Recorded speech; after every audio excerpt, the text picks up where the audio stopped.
be discussing about tactics and tools, case study and walkthroughs, and then mini questionnaire you for me.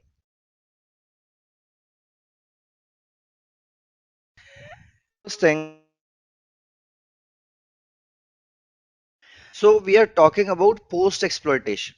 What do you understand by post-exploitation? Attack has occurred and now you're trying to remediate and end the attack. Okay, scanning and lateral movement, great, perfect.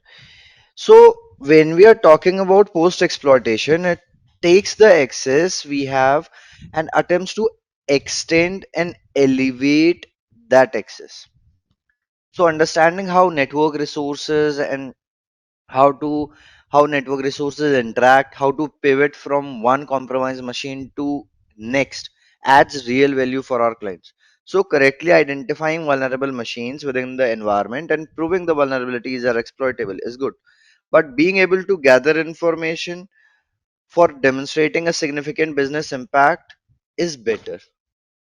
Whether this is ensuring that customer data stays protected, critical web infrastructure remains untouched, or assembly line processes continue to run. Goal oriented pen testing helps to fill a business need, making sure the business can continue to function, right? So, the steps after the initial foothold that you do use, right?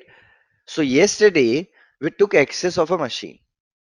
So, those who were there yesterday, you guys might remember that we took access of a machine, right? Then I elevated my privileges from one user to another, and we also did like an attack, a password based attack for cracking the password, right? So this is the output of it, right? It gave you the password from the key captured file.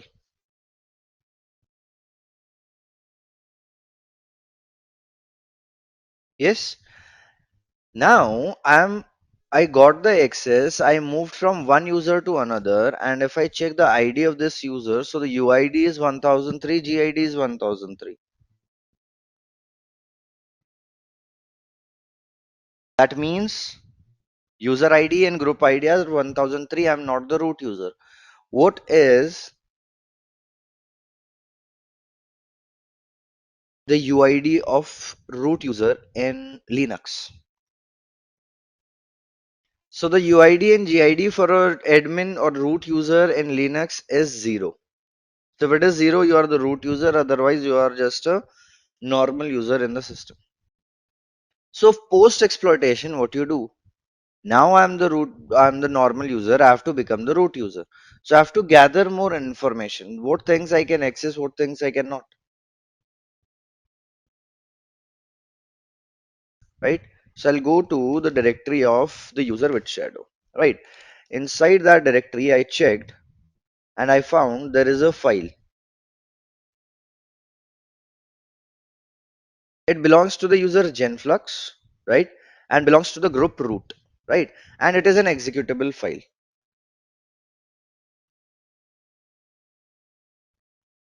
Now let's see the code for it. Okay, got open. So this is some kind of code written. You're not able to understand anything. So what I will do, I will directly execute that file.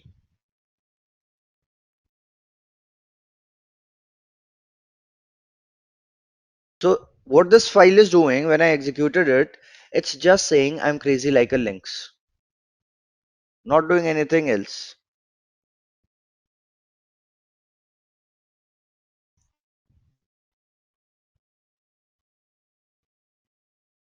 Yes, it is showing you I'm crazy like a lynx. How many of you guys know what is lynx? Apart from a cat, what it is?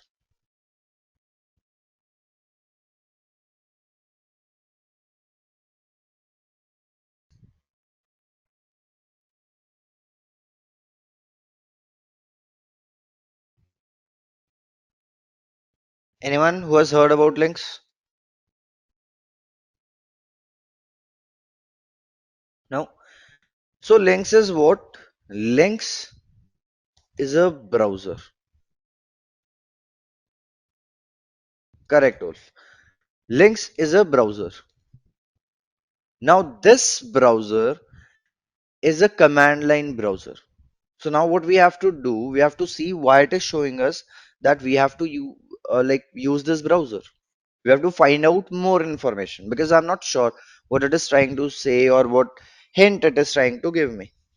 Right? So let's just upgrade the session again.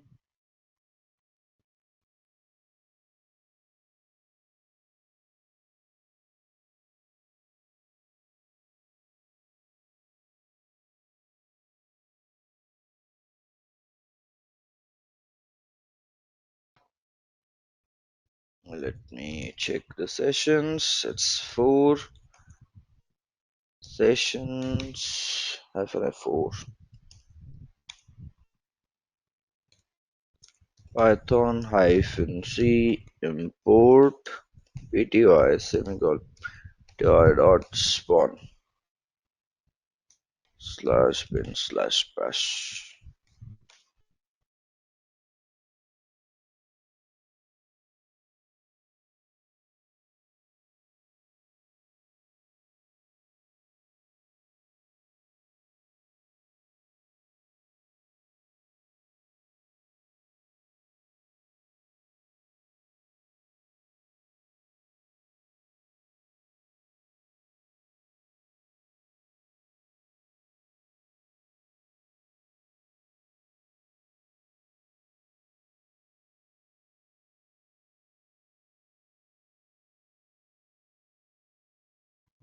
Now it gave me that you can start you need a links browser.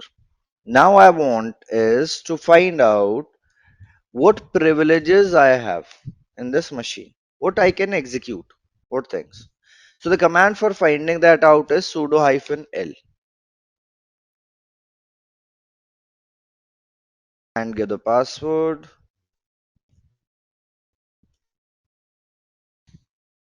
And it says that user with shadow may run following commands on this machine, and then it is /user/sbin service nginx start. Right? So I can start nginx service here, but what is the need of it? So we have to go to the configuration files. So there is etc, and inside etc there will be a directory nginx. Here if I do ls, there are sites enabled. So I'll go inside this folder sites enabled and do ls. I can see there is a file with the name default and cat default. So there is some code written for the server. Now let's read this code. It says for the server, listen on port number 8080. That's default server, and it is listening on port number 8080 if HTTP user agent is links. Return 403. If you are connecting to this Nginx server, which you will start through links, then it will start. It will not give you any it will connect. It will not give you any problem. But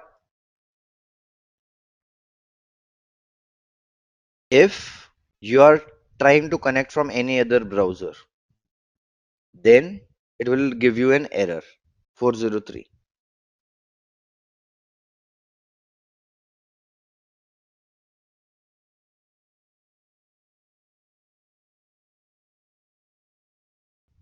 Yes.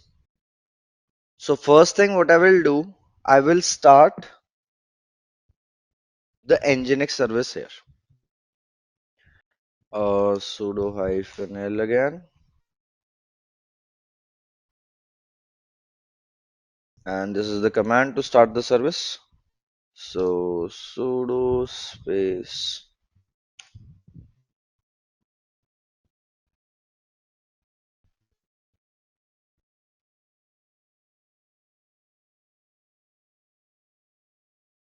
let's confirm if it is running. So on 8080 it is listening, right? That means Nginx started. Now what I have to do, I have to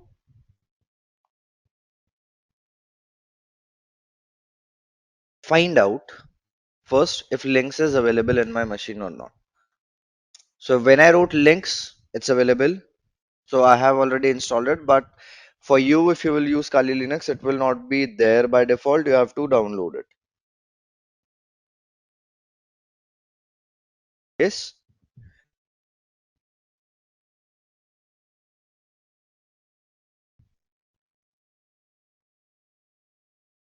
Let me quickly confirm the IP. Yep, the IP is same. So I'm writing links http colon slash slash 192.168.10.130. That's the IP of the target machine on port number 8080 we want to connect. When I connected, it gave me the username and password.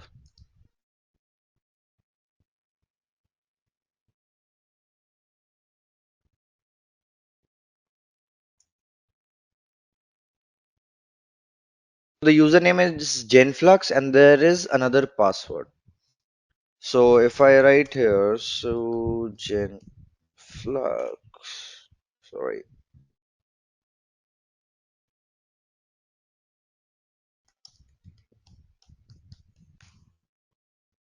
and the password, and I'm logged in as another user. So remember how we are changing the privileges from one user to another user to another user, right? This is horizontal privilege escalation happening. From one user to another user, we are moving. Yes?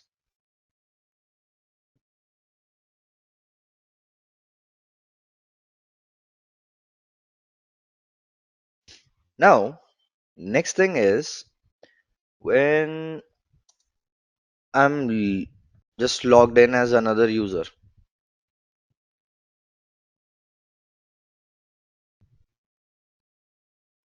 That's a browser command.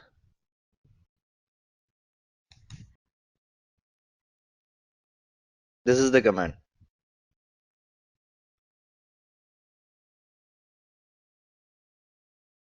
I'm logged in as the user Genflux. If I see in the directory of Genflux,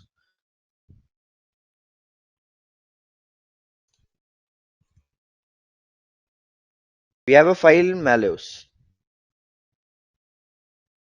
Now there is a file with the name mallows, and owner of that file is Genflux. So what I will do, just write cat mallows, and this came out to be private key.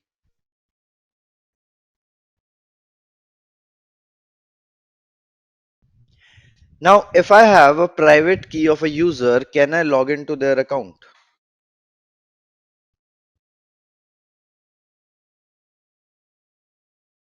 If I have your private key, can I log into your account?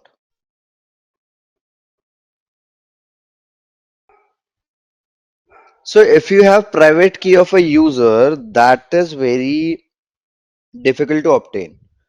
But still, if you have it, then you can easily get the access.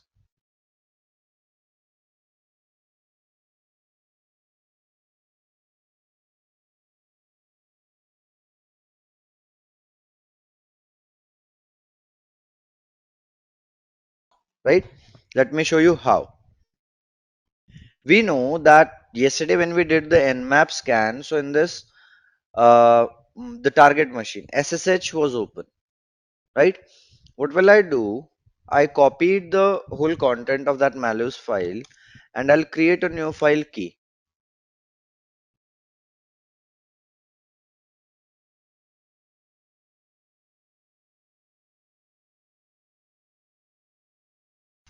Now in that file, I'll paste the value of the key, whatever we have copied, save it, and then give it read and write permissions only for the owner, and done. Now the name of the file is mallows, right? If I go to home directory, there is a user with the name mallows also.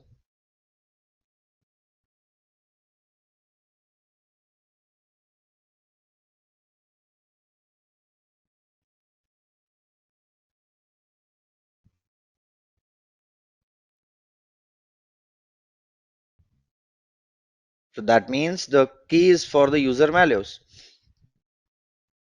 So I will write ssh1 the username mallows at 192.168.10.130, and if you want to use the key, -i and the key file, right? Yes, and you're logged in as the user mallows in the target machine.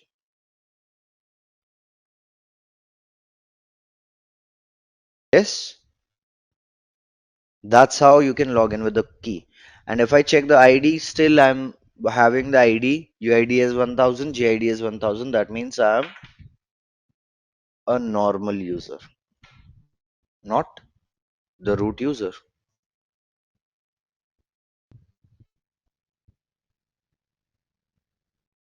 Then how can we become the root user?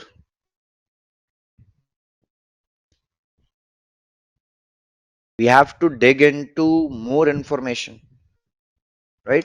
So if I do ls here, I can see there is a file, don't even bother, an executable file. If I write dot slash the file name, so it says enter the password, wrong password. Let's write cat.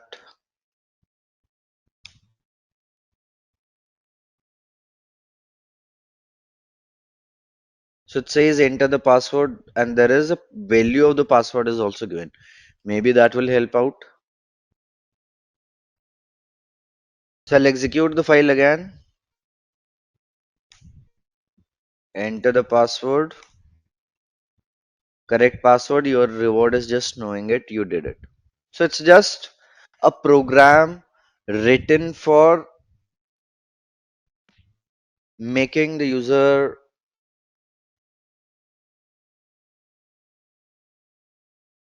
fall into the trap that yes, you found something.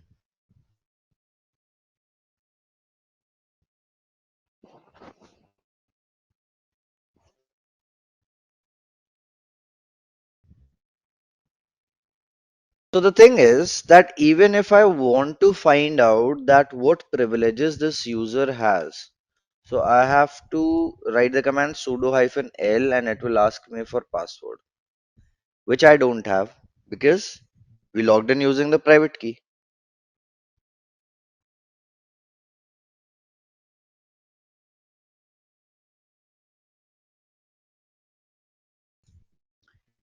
So what to do now? What can be done? Let me do ls-la. There is a file, viminfo. If I open this file, because it is a hidden file, .viminfo. So there are multiple things, but one thing is registers line, password line, then the password information. Now this might be the password.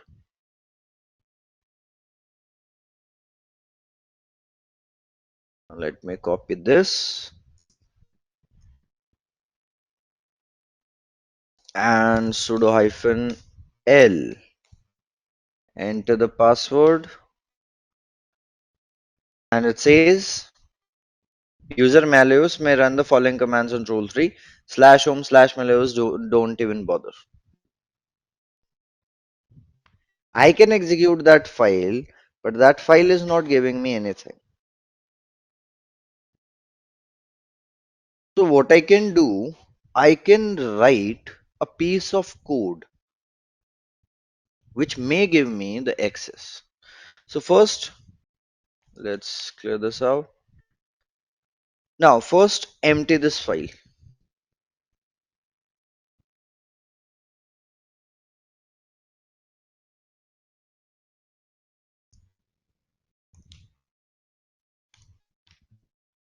All the content of that file, whatever was there, is removed. Now I will create a file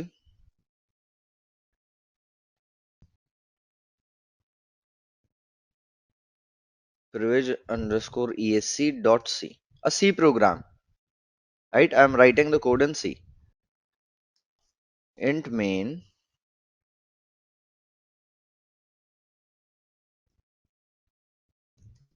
void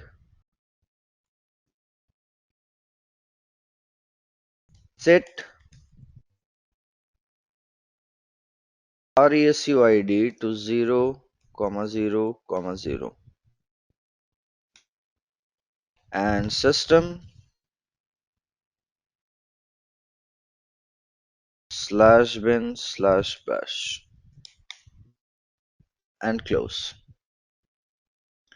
This is the code which I have written for privilege escalation.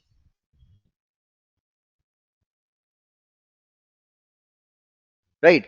Now in this code I have written the second line is most important. Set resuid as 000.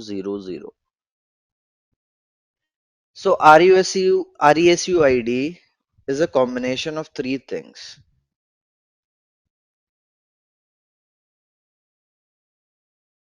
RUID, EUID and SUID. Right. So RUID means real UID. EUID means effective user ID and SUID means saved set UID. Now, when we talk about RUID, real user ID, so it represents the actual identity of the user who started the process, right? So it doesn't directly affect the process privileges. If I have whatever privileges I have executed under those the process under those privileges, right? Then we have EUID. EUID dictates what permission the process has while executing. So if a process has, let's say, effective user ID as 0, so it's treated as root. Superpowers are unlocked, right? And the last one, saved user ID. So it stores the original EU ID, effective user ID for a process that might temporarily drop privileges. So it enables to regain elevated privileges later by resetting the EUID value, right? So if let's say for some processes you don't need higher privileges, you just need lower privileges. So you can just drop your privileges. Your original EUID value is let's say 0 root, right? So that will be stored by SUID, that your original EUID value is 0. Now for some reason you have to drop it to 1004, the EUID, right? So you dropped it to 1004. Once you want to regain back the privileges, so it is checked in the SUID that with what privileges you had. So you can gain back those privileges.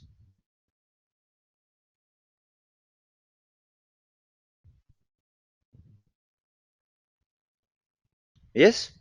So that is RESUID. Now we have set the RESUID. Time to execute the code.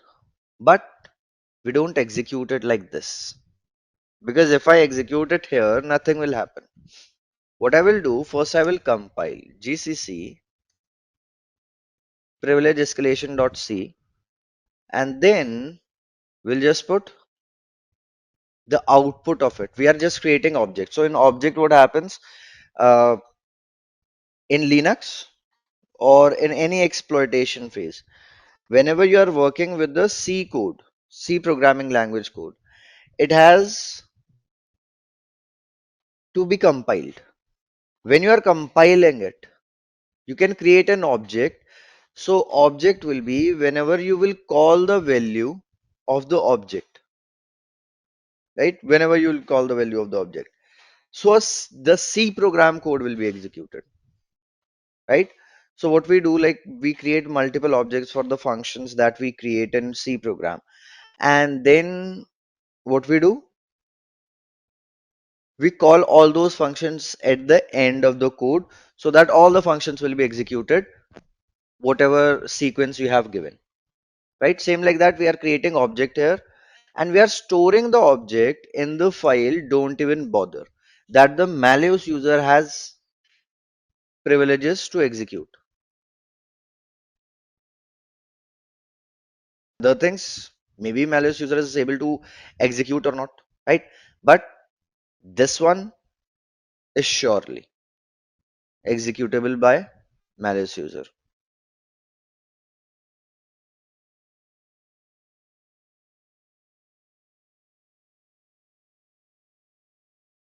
Yes. So it gave me a warning, not any error. Now what we'll do, sudo -l, and this is what the user can execute. So sudo space execute the file, don't even bother. And you got the root access. If you check the ID, UID 0, GID 0, group 0, that means you are the root user. Who am I? Root. This is vertical privilege escalation. You moved from a normal user to root user. So these are the things that you do post exploitation.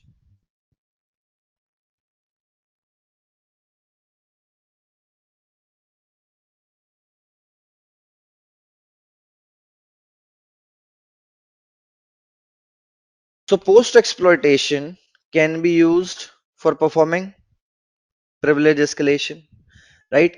For information gathering. So in Metasploit framework, we have post exploitation module also with the name post.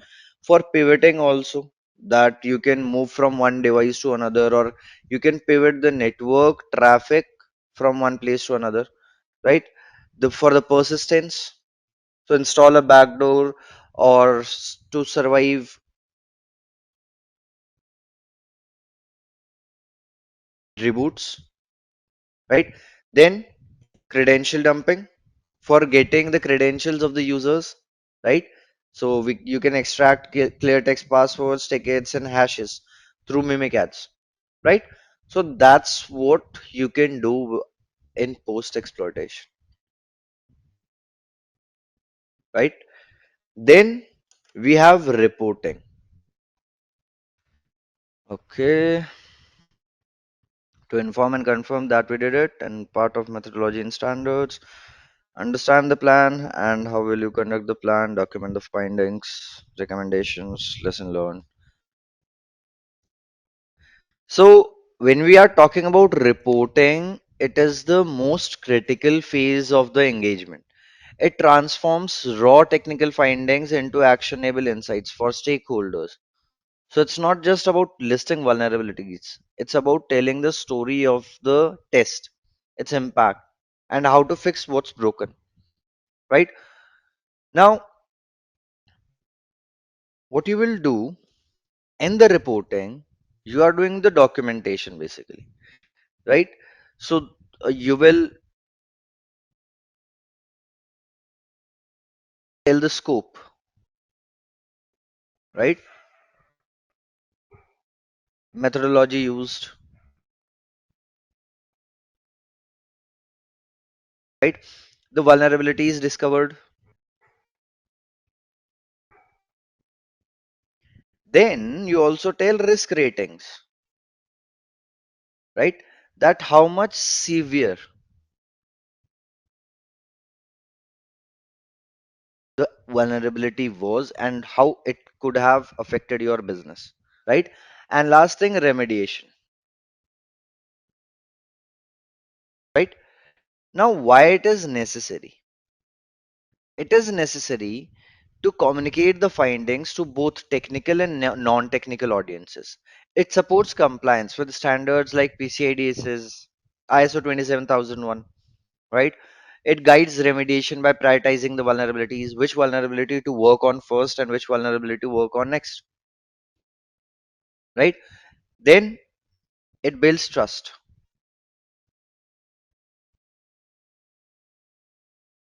with stakeholders and customers. It protects the reputation by showing proactive security measures. So, without a solid report, even the most advanced testing loses its value. Now, in the reporting part, what do you have? You have to write the plan. What methodology, what things you used, what was your plan of doing the testing, the tech details, right? Who was there in your team, what technologies which you have used, what tools you have used, methodology you have used, the rough draft of the report, right? So you will write everything in summary, write all the summaries, whatever you have found. Then the findings, your vulnerabilities which you have found, which you have exploited, and then the revised draft with the vulnerabilities. And then you will give the proof, like walkthrough you will give, screenshots you will add, right? So that people get to know how you exploited the vulnerability and in what part of the application or network or anywhere the vulnerability is. Yes. Now, when you are doing reporting, what things you will include in detail? Let me tell you, then I'll show you also. So the very first thing is executive summary, high level overview for leadership, scope, key findings, and business impact, right? The engagement details.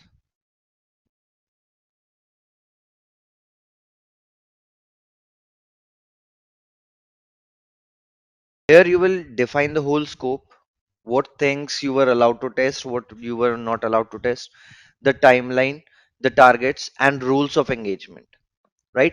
Then which methodology you have used. So we have discussed about methodologies yesterday. So there is OWASP, there is NIST, there is PTES, OSSTMM. So which one you have used, right? Then your key findings you will include, right? Summary of the critical vulnerabilities with severity ratings. Then technical details, in-depth analysis of each vulnerability, how it was found, how it was exploited, and its impact. Then risk rating, as I said. So you will give the severity scores using your CVSS. Have you heard of CVSS? So CVSS stands for Common Vulnerability Scoring System, and basically these are the metrics on which your vulnerability gives the risk rating out of 10, right? So if you're let's say we have base score metrics, right? Here you have to answer the questions that if you did the attack, what was your vector, right? How you did the attack? Physically you access the device, locally or through network you were able to access. So let's say network.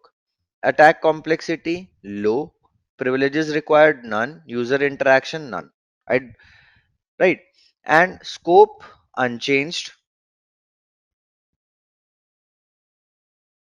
impact metrics, confidentiality impact is high, integrity is high, and availability is high. So it gave a risk rating of 9.8. Right? Out of 10, 9.8. That means this vulnerability is critical. That's where you use CVSS. Perfect. So this, on the basis of this, you will give the risk rating. Now, if the risk rating is 9.8 for first vulnerability, 8.6 for second vulnerability, so you will focus on remediating the vulnerability having 9.8 rating first, then the other one.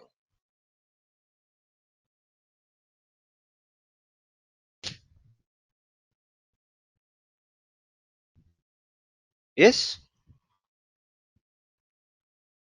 Then after risk rating, remediation,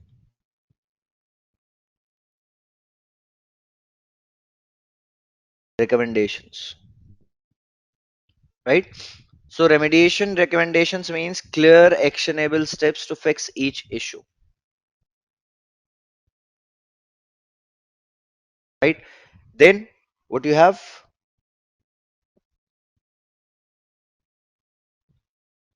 Supporting evidence. Screenshots, logs, payloads, and proof of concept code. Whatever you have used. Every single thing you will show.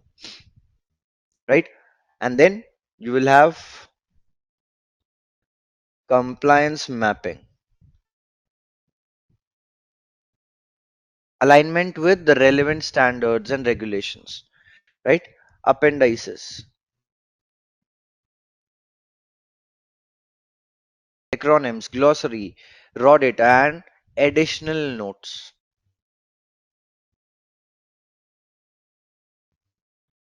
Yes? So that's how you write a very proper and nice report. Now there is a case study related to the solar winds attack that happened. Do you guys know that like when it happened?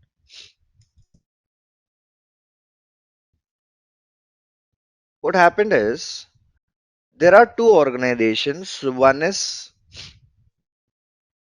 SolarWinds and other one is FireEye. They have a common platform, Orion.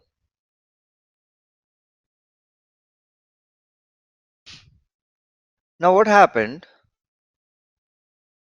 Sophisticated state-sponsored cyber attack was uncovered that compromised thousands of organizations globally. So attack began with FireEye, a leading cybersecurity firm, and led to discovery of massive supply chain compromise through SolarWinds, an IT management company. Right? So what happened? Attackers, they stole red team tools which are used for penetration testing. FireEye responded by releasing countermeasures to mitigate the misuse. The breach was detected quickly, showcasing FireEye's strong internal monitoring. Then happened your SolarWinds supply chain attack. So Sunburst malware was digitally signed and embedded in Orion updates. Once installed, it created a backdoor for remote access, and malware used domain generation algorithms, dormant periods, and stealthy C2 communications to evade the detection. Right? Now, the victims were government agencies, US Treasury, State, Commerce, Homeland Security, Microsoft, Cisco, Intel, Deloitte, FireEye itself. Right? So, global reach was over 18,000 customers, including international targets. Now, FireEye's breach led to the discovery of broader SolarWinds compromise. Microsoft and other firms they helped to deploy a kill switch to neutralize the sunburst. US government they launched investigations and emergency directives, right? So there were financial consequences. Estimated recovery cost $90 million. Reputation. SolarWinds faced backlash for weak internal security. Right? Legally, they were fined by several companies for misleading disclosures, and it for the policy it sparked global reevaluation of supply chain security and cyber hygiene practices. Right? So that was the solar winds and fire eye hack which happened. Next thing that we have is the interview questions. That when you will walk in for the interview for penetration testing, what questions you might expect. Very first question is, what is the difference between a vulnerability assessment, a penetration testing versus red team? Okay, great. We done first to identify vulnerabilities and then PT is done later. And what about red team? Okay, so how will you answer this question? First, define all these things, right? One by one. So, vulnerability assessment is a broad scan of systems to identify known security weaknesses. It's typically automated and focuses on breadth rather than depth, right? So, it uses tools like Nessus, Qualys, or OpenVAS. It doesn't exploit vulnerabilities, just identifies and validates them. And it is ideal for routine checks and compliance audits. Penetration testing goes a step further by actively exploiting vulnerabilities to demonstrate real world impact. It combines automated scanning with manual exploitation, follows structured methodologies like OWASP, NEST, or PTES, provides proof of concept attacks and risk rating, and helps to prioritize remediation based on actual exploitability. Then, red team engagement. So, red teaming simulates a full scale adversary attack to test not just technology but also people and processes. Goal driven and stealthy, mimicking advanced persistent threats. It tests the detection and response capabilities of the blue team. It includes social engineering, physical intrusion, and lateral movement. And it focuses on resilience and incident response, not just vulnerabilities. Right? So while all three aim to improve security posture, they differ in scope and depth. Vulnerability assessments are about coverage, pen tests are about the impact, and red teaming is about realism. Choosing the right one depends on the organization's maturity and objectives.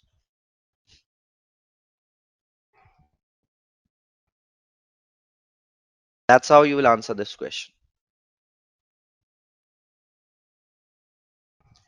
Then second question is, how do you exfiltrate data during a pen test quietly? So exfiltrating data quietly during a pen test is all about stealth, evasion, and blending in with normal traffic. Right. So there are some techniques that we can use. Right. What are those techniques? We can use living off the land techniques. So it uses built-in OS tools to avoid the detection. Like you have wget command, right? Curl command with spoofed user agents to look like legitimate traffic, bits admin or PowerShell bits, background transfers that mimic the Windows update, right? Cert util in Windows, encode data in base64, transfer it through HTTPS, right? You can use DNS tunneling,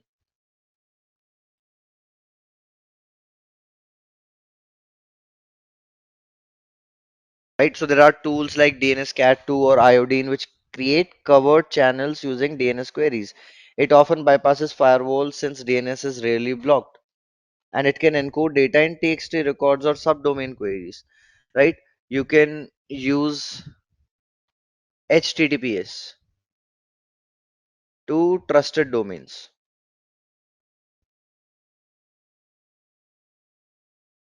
So upload data to cloud services like Dropbox, Google Drive, or GitHub.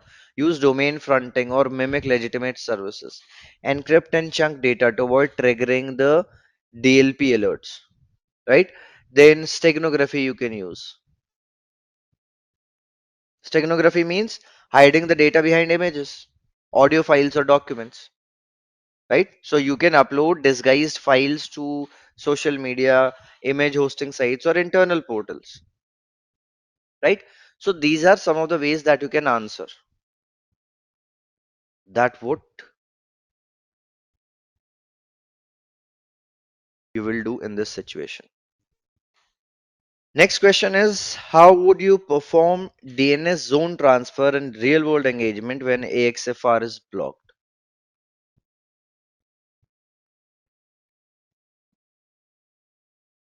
Right?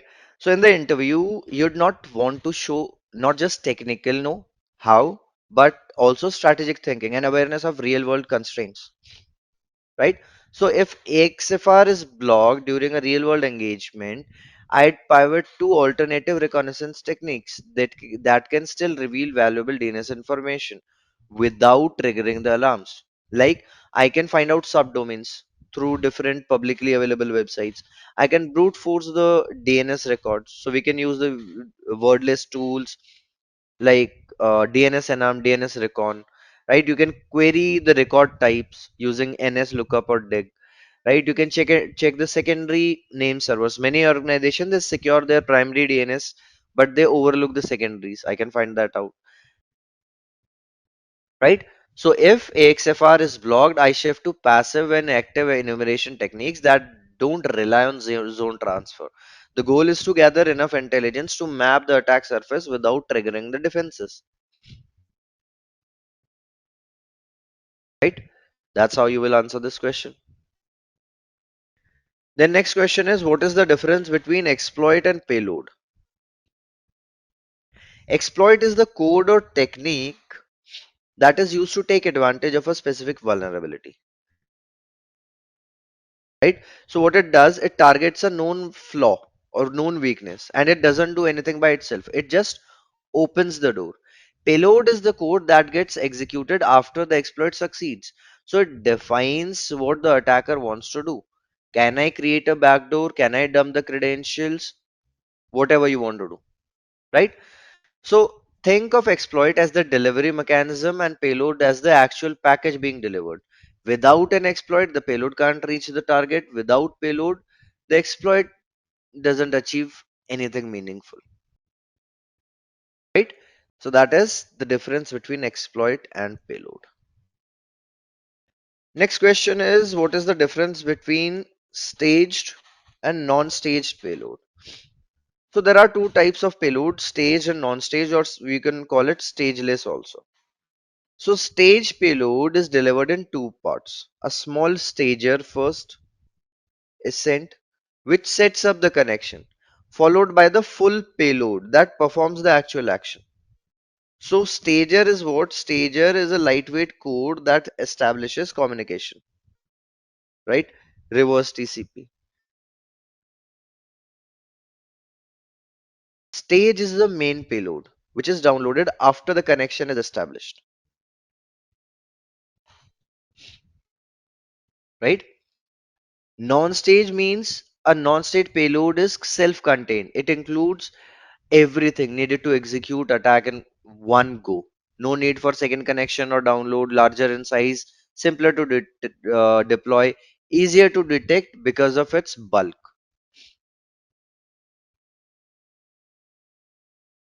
right? So staged payloads are ideal when stealth and flexibility are needed, especially in constrained environments. Non-staged payloads are better for quick, straightforward exploitation. Choosing between them depends on the target system and the goal of the engagement. Then next question that we have is, what is a union-based SQL injection? How would you exploit it? So a union-based SQL injection is a type of SQL injection that leverages union operator to combine the results of malicious query with the results of the original query. So it is the most direct and visible ways to extract data from vulnerable application, especially when the app displays query results in the response, right? So it's an attack where the attacker appends a union select statement to the original query to retrieve data from other tables. Union operator merges the result from two select queries. Both queries must return the same number of common columns and compatible data types. If successful, The attacker sees the injected data directly in the application's response. That is union-based SQL injection. Then the next question says, how do you exploit XSS for session hijacking? So exploiting cross-site scripting for session hijacking involves injecting malicious JavaScript into vulnerable web application to steal the cookie of the user, which can then be used to impersonate the victim, right? So the attacker wants to steal the victim's session token, which is stored in the cookie, so that they can impersonate the user without needing their credentials. So you will find out the vulnerability, right? XSS vulnerability, craft the payload to access the cookies, right? Exfiltrate the cookie to attacker and inject the stolen cookie in your browser, right? Now, the constraints which will be there, if the cookie is marked HTTP only, JavaScript cannot access them. Secure apps use content security policy and same site flags to block the exfiltration. Session tokens may expire or to be bound to user agent or IP agent. So XSS based session hijacking is effective when cookies are accessible through JavaScript and they are not properly secured. That will be the answer for this question. The next question is, after gaining a low privilege shell on Linux, what steps do you take to enumerate for privilege escalation? So, how you answer it? Once you have landed a low privilege shell on a Linux system, the next move is to enumerate the environment to uncover path for privilege escalation. Think of it as digital reconnaissance. You are mapping out the terrain before launching your next move, right? So first you will do what? You will upgrade your shell, right? Identify the current user and groups. Check the sudo permissions like we did for sudo -l. Enumerate the users and passwords if you are able to access the users and their passwords also or not. I'll gather operating system kernel and architecture details to match known exploits. Right? I look for binaries with SUID bit set that may be exploitable. Inspect if there are any cron jobs, right? Check the open port services that may be vulnerable. Check the writable files and directories. So my goal is to identify misconfigurations, weak permissions, or vulnerable binaries that allow me to escalate privileges, always within the scope of engagement. Yes. Next question is, what is the purpose of sudo-l? How can it help in privilege escalation? So the machine, the operating system that we exploited, there we use sudo-l. So what do you guys think? How it helped us? So sudo-l command is a privilege enumeration tool. It tells you what commands your current user is allowed to run with elevated privileges using sudo. So in a penetration testing or real world engagement, it is one of the first things you would run after gaining access to low privileged user, right? So it lists the commands the user can execute as another user through sudo without actually running them. So it reveals misconfiguration in the sudoers file, shows if any commands can be run without a password. It helps to identify privilege escalation vectors, right? So it is a low noise, high value command that helps to identify misconfigured permissions. If I find command that can be run as root without password, especially the ones listed in uh, under the vulnerable commands, so I can often escalate privileges directly. Next question says, describe a real world scenario where a cron job leads to privilege escalation. So a writable script executed by root through cron, right? So let's say you'll say that a system administrator sets up a cron job to run a cleanup script every minute, right? Now the script is intended to delete temporary files and it is owned by root, but due to a misconfiguration, it has world writable permissions, right? Everyone can access it, everyone can use it. So attacker gain access to the system as a low privilege user and notices that there is a script cleanup.sh, right? So what attacker will do, they will modify the script to include a privilege escalation payload like creating a shell. So within a minute, the cron job runs and the modify script as root, creating SUID binary. Then the attacker gains the access of the root shell. So here we have learned that you never assign read, write, execute permissions to everyone for the cron jobs. Then next question is how you would implement network permitting through a Meterpreter session to reach a protected subnet. What steps do you take to minimize the detection? What do you think? What we can do here? Any tools that we can use? So this step is a classic post-exploitation move to access internal systems that are unreachable. Right? First, you will do what?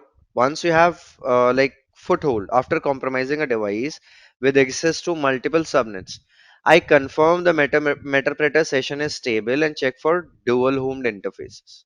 Right? Look for interfaces connected to internal or protected networks. Right? Then I use Metasploit's auto route module to route traffic through the compromised host. So this allows the Metasploit to treat the compromised device as gateway, right? Then you will do the port scanning, ARP scanning to find out the IPs, right?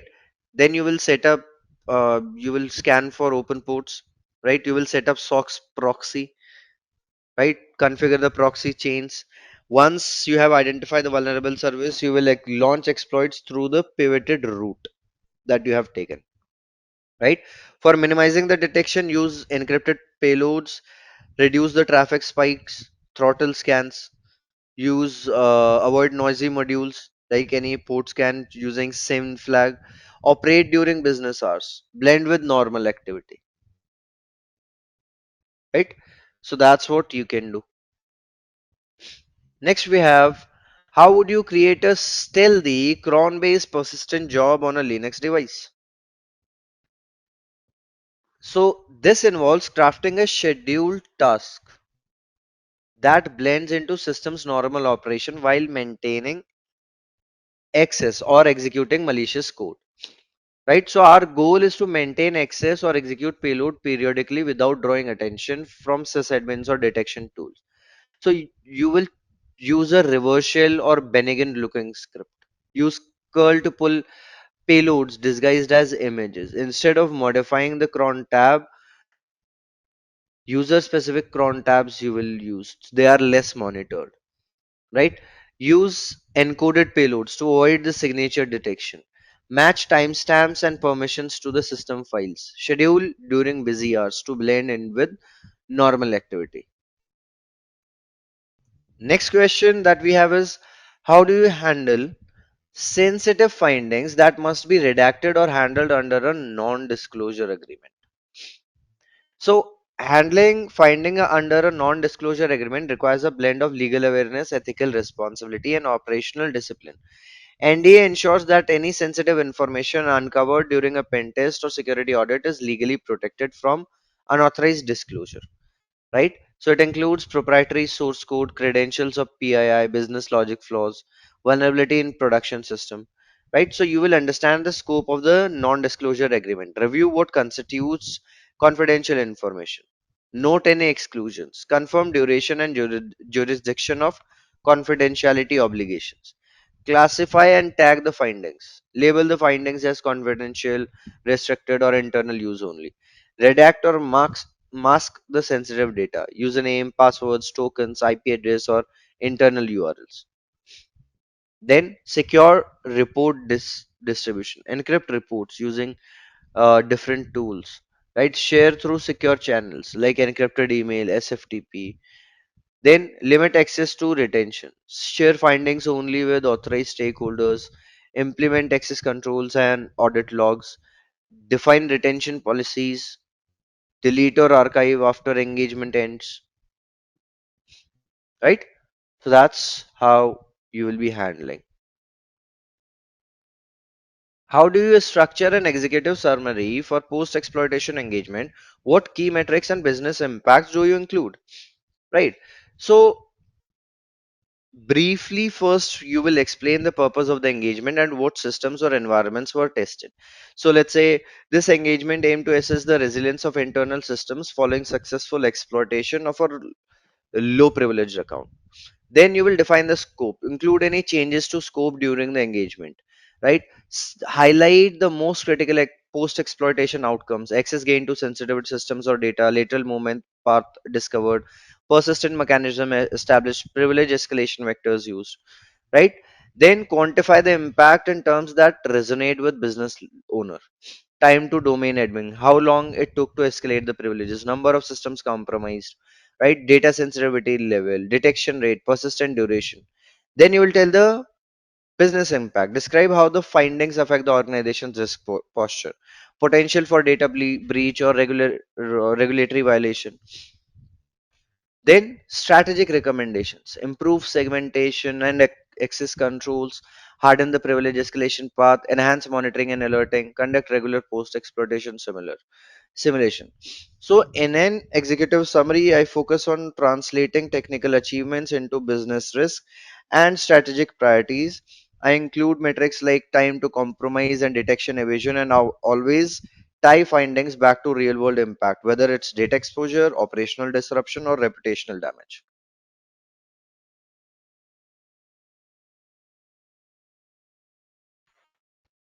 That's how you will be answering the question, right? So these were some of the questions that may be in your exam or in your interview, right? So that's it for the day. And thank you so much, everyone, for joining in. I hope you guys enjoyed and learned something new.